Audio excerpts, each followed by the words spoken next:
দাদা ভাই নমস্কার। নমস্কার দাদা, বলুন কোথা থেকে আসলেন, কি ব্যাপার? আমি এসেছি জাহালদা পশ্চিম মেদিনীপুর থেকে দাদার বড় ভাইয়ের কাছে মুরগি নিতে, এবং আমরা মোটামুটি মুরগি ভালো, খুব দাদা ভাই রেটও ভালো দেন।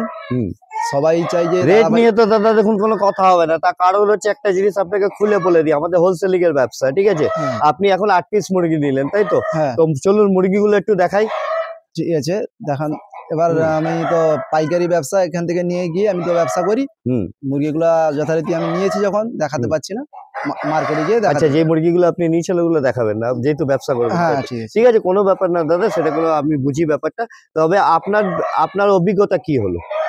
না, যথেষ্ট লাভ আছে, এবং মুরগি রাখলে খুব আগের দিকে ডেভেলপ হতেও পারে ব্যবসা থেকে। সব থেকে বড় জিনিস হচ্ছে আমরা কোনো রকম ড্যামেজ মাল বা রোগস্ত মাল দিই না। না, ঠিক আছে, আমাদের মাল ফ্রেশ, ভ্যাকসিনেশন মাল দিচ্ছি, একদম পারফেক্ট, দেখলেই বোঝা যায় যে আমাদের মাল ফুল ভ্যাকসিন করা, তাই তো?